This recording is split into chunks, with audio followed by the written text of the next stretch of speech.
100억 빌딩이 5년 후에 150억이 되었습니다. 그러면 50억을 벌었을까요? 아닙니다. 세금을 빼면 생각보다 많이 줄어듭니다. 오늘은 빌딩 매매하실 때 꼭 알아두셔야 할 세금 구조에 대해서 설명해 드리도록 하겠습니다. 빌딩을 매입하실 때는 취득할 때, 보유할 때, 양도할 때 세 가지로 구분이 되는데요. 취득할 때 알아보겠습니다. 취득은 개인으로 매입을 하시던 법인으로 매입하시던 4.6%의 취득세가 부과됩니다. 잔금일 기준으로 60일 이내에 납부를 하셔야 하고요. 여기서 부가가치세에 대해서도 좀 알아두셔야 합니다. 부가가치세는 포괄양수도 같은 경우에는 제외 대상입니다.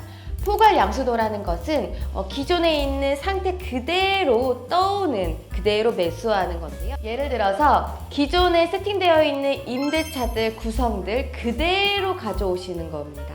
그 부분을 바로 포괄양수도라고 하는데요. 그 제외하고 예를 들어서 명도를 한다든지 용도 변경을 한다든지 변화가 있을 경우에는 부가가치세가 발생이 됩니다. 부가가치세는 주택 부분을 제외한 근린생활시설 부분만 진행이 됩니다. 예를 들어서 지하 1층부터 지상 3층까지는 근린생활시설로 되어 있고 4층, 5층은 주택으로 되어 있다. 그러면 지하 1층부터 지상 3층까지의 근린생활시설 부분만 부가가치세가 진행이 됩니다.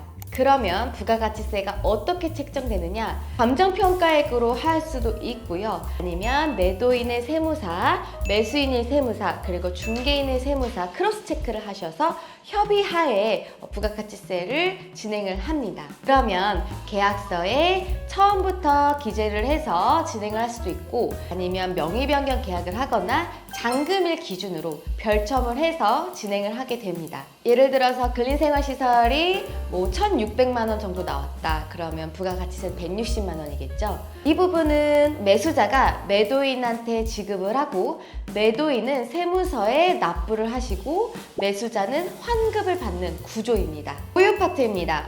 보유는 재산세, 종합부동산세로 나눠지는데요. 재산세의 납부 시기는 6월 1일입니다.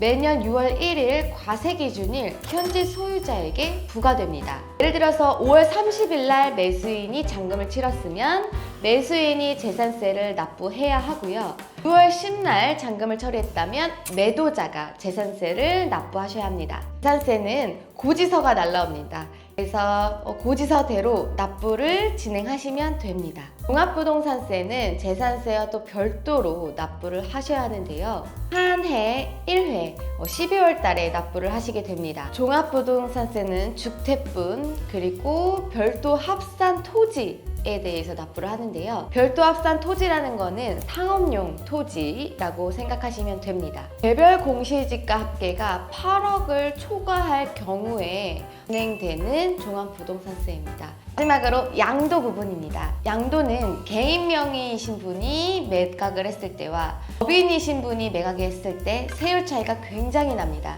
그래서 대부분 신규 법인, 기존에 있는 법인을 활용을 하셔서 빌딩을 매입을 하시는 건데요. 개인의 양도 소율은 45%이고요. 여기서 지방소득세까지 합치면 49.5%, 최대 거진 50% 가까이 되는 양도세를 내시게 됩니다.